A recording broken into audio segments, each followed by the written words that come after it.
ethos. You can prove to your mind that you are able to tune in and make change, to finally dial in exactly what you want and to start making moves towards seeing that in your reality. Welcome to the Creative Coach Cast. I'm Paul Goldsmith, an entrepreneur and creative coach on the show committed to helping you transform your creative ideas into a reality. Laura Husson is a certified subconscious transformation coach, host of the Shift Seekers show, a wife, mom, and she happens to live on a tiny island off the south coast of the UK called the Isle of Wight. Let's start off. What does a subconscious transformation coach do? I work with people who really want to make change in their lives. They are ambitious, big dreamers, people who know what is possible for whatever reason are not quite able to land it, or they're not actually seeing the results in front of their eyes yet. They can see it, but they're not reeling it in. And I help them make that possible. What a cool job. I'll tell you how I found you on the internet is I started the Creative Coach Cast for a very similar reason, to help people who have this creative idea but don't know quite how to get started, or they get stuck. And you had a podcast called Get Unstuck. And so I found you, but then you rebranded, you changed it to the Shift Seekers, and I'm fascinated by that. Tell me why that is. Why the shift to the new podcast name, the Shift Seekers? Oh my goodness. So because I work with the subconscious mind primarily, one of the most important things that I share with people about the subconscious is that it is forward focused. So it wants to move forward. It wants growth. It is obsessed with more, in air quotes. It wants more all the time. And get unstuck is what we want. But in speaking to the subconscious mind, that is actually away from motivated rather than forward focused motivated. So in shifting the name from Get Unstuck, which is kind of like, I want to get away from that, moving it into the Shift Seekers, it's the same thing, but it is forward focused. And so because I know the power of our language and how important it is, especially because I'm repeating it all the time, I wanted people having that already happening, even though it doesn't necessarily make sense to anybody until they understand all of this. I know that it's speaking to their subconscious in a much more enticing way. That makes a lot of sense. I coach a few radio personalities, and one of the things we always focus on is forward momentum. It doesn't matter what happened 5 minutes ago. Those people weren't listening. All that matters is the here and now and where we're going, forward momentum. And so you take that to a whole new level in helping people with their subconscious mind. So with the people that you work with, what is a common thread that you notice that keeps people stuck where they're at? Most commonly, it is the believing that it's possible for others, but not for self. And when we dig down into that and we really drill down under the surface, always it comes down to a fear of experiencing one of two emotions, which is either guilt or shame. And so that fear, like anytime we feel fear, we're not fearing the outcome of the thing. We're fearing feeling that emotion in our bodies because we don't like it. And so what I see is that show up in so many different cleverly disguised ways of I'm not good enough. I don't have enough knowledge, enough experience, enough certifications, enough money, enough time, you name it. It's always I don't have enough something that keeps us still. We believe we're stuck, but truthfully, what's happening is our subconscious is just keeping us safe because it doesn't want us to experience those emotions. You were a teacher before becoming a transformation coach. So what caused that transformation, that shift in you? I talk about the tolerance rope. So I believe we all have this kind of like a candle wick, if you like, but I see it like a rope that's hanging down. And we kind of have this tolerance of like, this is fine in my life, that's fine, I'm tolerating this, I can put up with this, I'll settle for that. And when I was a teacher, I always knew I was going to be my own boss, but I didn't know what that was going to look like. Now, when I went back to teaching after I had my daughter, this was nearly 12 years ago now, I knew that it was only temporary, but I didn't know what I was leaving for. And I was telling myself, I was doing the thing we all tend to do, which is I was making it conditional. I was like, well, when my business, which I hadn't even really started yet, makes the same amount of money as my current salary, then I will hand in my notice. And what happened was before I got to that point where business was generating that money, I got to the end of my tolerance rope and I had no place else to go. And so I had almost what I describe as an out-of-body experience where I just found myself one morning, I should have been in class taking register, ready to start the day. And I was listening to myself standing in the head teacher's office saying, I'm here to hand my notice in. I had no plans to do that morning. It just happened. My body was just like, here we go. This is happening. Then it was really a case of trusting me. Obviously, it was about money, right? Like, well, okay, I don't have a job anymore. So how am I going to make money? For me, it was a deep exploration into self-trust. Can I trust myself to not be homeless, to always be able to put food on the table, to be able to just take one step at a time and know that everything's going to take care of itself? And I was terrified. But what happened was I just found all these opportunities, things that I was never planning to do. I actually ended up, before this business, building a whole huge empire of business of a website agency, because somebody who was in a mum and baby forum I was a part of just said to me, hey, I really like your website. Could you build one for me? I was like, oh, sure. It paid. And then we did a really good job. And then other people started asking. And it was a whole thing. It was never what I wanted to do. Like, to be clear, I was never springing out of bed in the morning and going, oh my gosh, this is my purpose. I'm here doing the work that excites me and is going to change the world.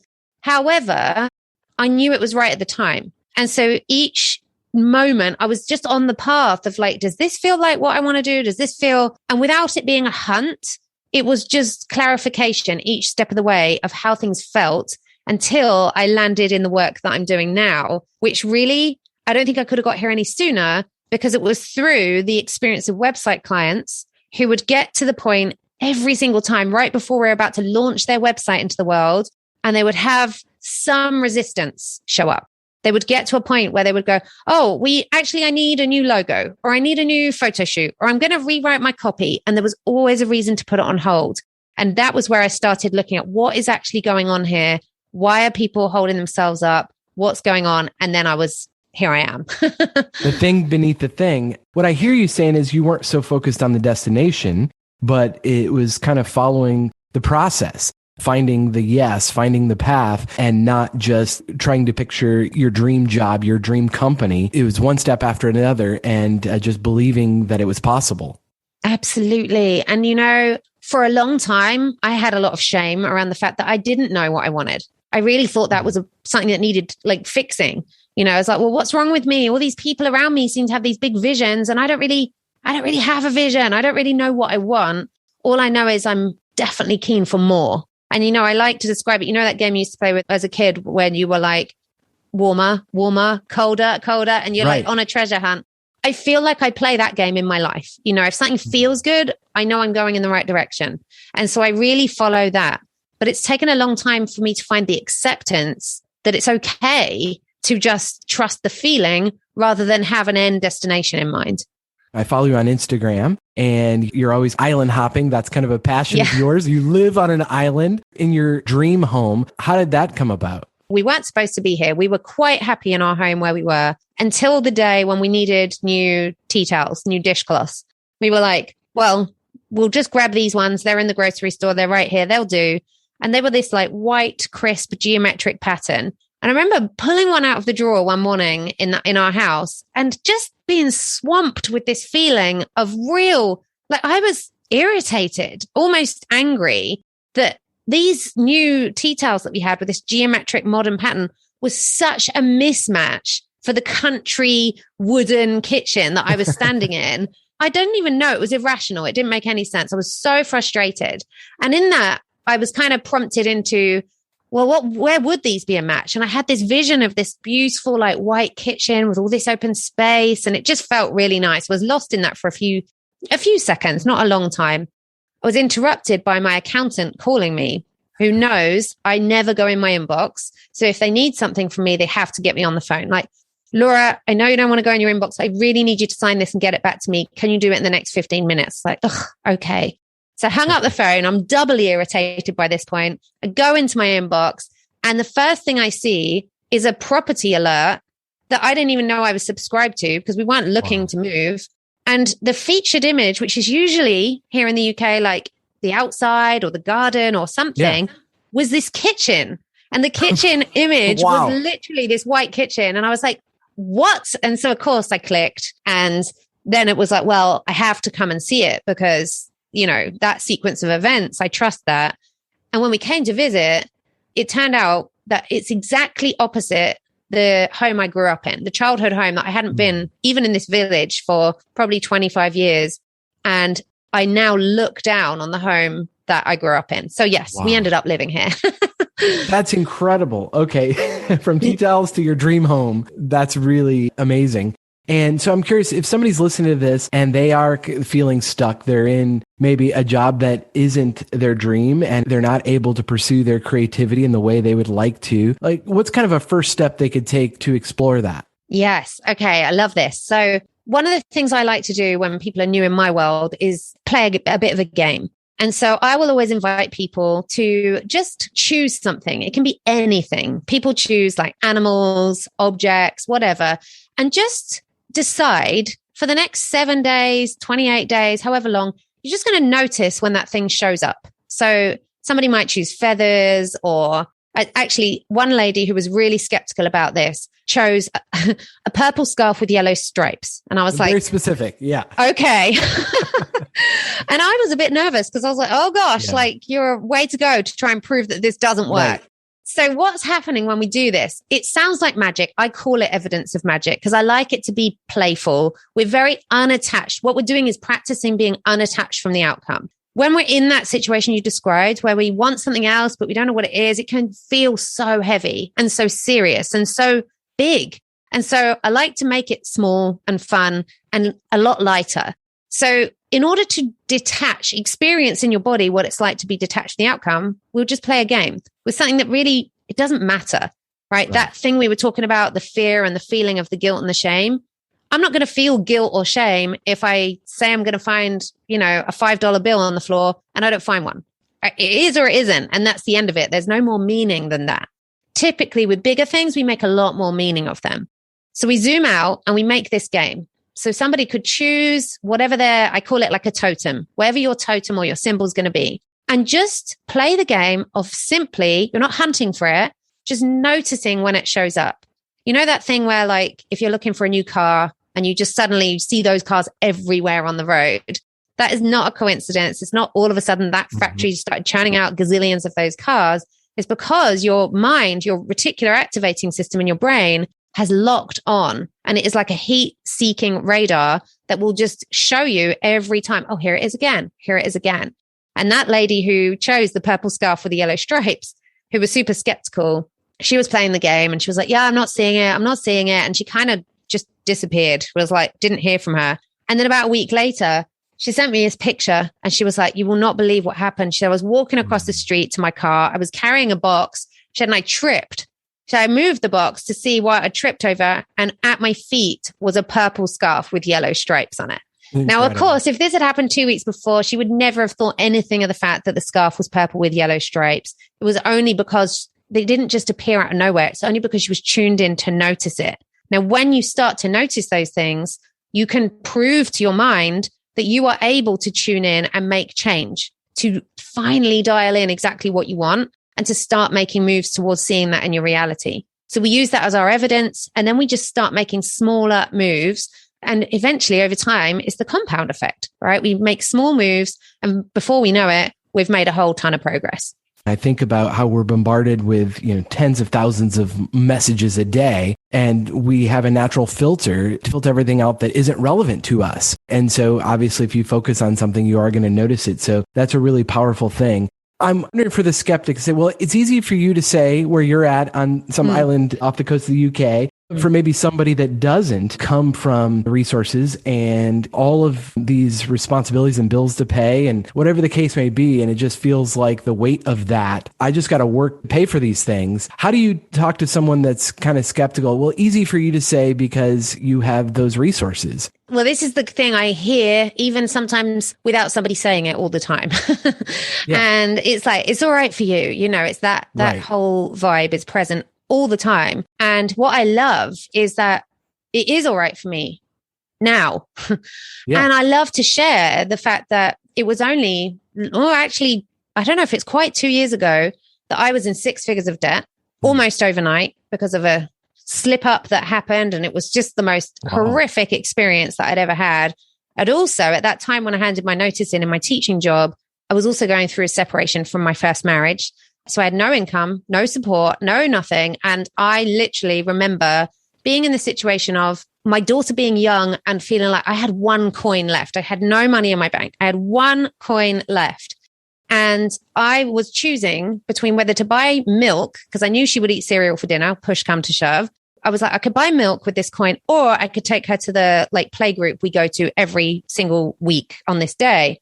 The logical part of me is like, buy the milk, buy the milk, buy the milk. And again, I was like following the feeling. I was like, I'm going to go to play group. I was so glad that day that I followed that feeling, because when I walked into that play group, out of peripheral vision, somebody swept towards me in the room and was like, Laura, oh my gosh, I'm so glad you're here. I've only come here because my friend said you come here and I didn't know how to get hold of you, but you loaned her this baby carrier. These baby carriers are around $250 US. So you loaned this to my friend and she's borrowed it to me because my baby will not stop crying and I cannot put her down. Can I buy this from you? She said, I've gone to the ATM. I've brought out the cash because I'm just really hoping you'll let me just keep this one so I don't have to wait 2 weeks for the one I want to come. That decision literally paid off for me. That kickstarted a whole chain of events for me. It doesn't make sense, right? And I always share that personal story not because I used to need people to know I'd been there. I don't feel quite the same as that anymore, but it does always help to know that you can be right at the end of something. You can really be in it. And it's only one small move that can flip the script on so much. That kickstarted a whole chain of events for me, to the point that almost when I did find myself in that 6 figures of debt, it was almost exciting because I knew, oh, here we go. Something incredible is about to happen. What I'm noticing is if you are feeling stuck, maybe I always advise people to get a coach. You're a coach. I'm a coach. Coaches can be a guide. But if you can't afford a coach, find a friend, go to playgroup and make a connection there, because that will unlock all kinds of possibilities and get outside of yourself and make a friend. That might be the first step. Absolutely. And it is always about shifting our attention, right? That's the thing. If I had taken the action, or anybody in that situation had taken the action to just focus on the other alternative, it is an option. And it does make sense to do that, but it doesn't shift the problem. It doesn't shift our attention. It keeps us in it. So I really feel like, especially when we're in that situation where we can't afford it, in the day of this internet space, there is so much free, amazing content. I mean, podcasts like this, so many people putting on free trainings. We do a free training called the Get Unstuck sessions where we go deep into this. There's so much available to you. You have so much support when you allow yourself to just widen your perspective slightly, to allow it in. That's incredible. Well, how do people find out about the Get Unstuck sessions? You can definitely go to thegetunstucksessions.com and get on the wait list. We have another round coming up in September. Or you can come and follow me on Instagram, because I will definitely be posting loud and proud about it when we get into that next session very, very soon. And I am totally Laura over on Instagram. Thank you so much. What a gift. And that's amazing. I do encourage you to follow Laura. She's very inspirational, as I mentioned. Give me a story of transformation that's come out of one of those recent groups. Oh my gosh. Well, I had amazing, amazing stories of people who come in. And I have one lady in particular. Her name is Morgan. And she had been running a business online for about the same time I had. We'd met in one of our early groups. And she had started coming into my work and into my world. And she'd been really trying to hit the 5-figure month mark, or, cross all those entrepreneurial milestones that we see mapped out all the time. And something was just keeping her just at the same, just enough, just ticking over a bracket. She wasn't struggling, but she wasn't where she wanted to be. And she came in, she did the shift sessions, and she has really committed deeply to doing her own work, outside and beyond, to using the tools, to keeping it going. She's developed a really consistent practice. And we did a video interview not that long ago, and I had no idea what she was going to share with me, because what had happened was when we did that interview, she had had her first 50K month, which was absolutely wow, mind-blowing, amazing.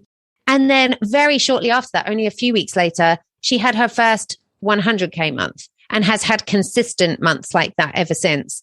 So it just blows my mind to know that we can have stories as huge as that. And then we can have stories in the shape that this other lady who I did a one-on-one session with, who came in because she knew her marriage was over. She knew it was over. She was just I just want to handle the emotions around it so I can communicate it with love and integrity.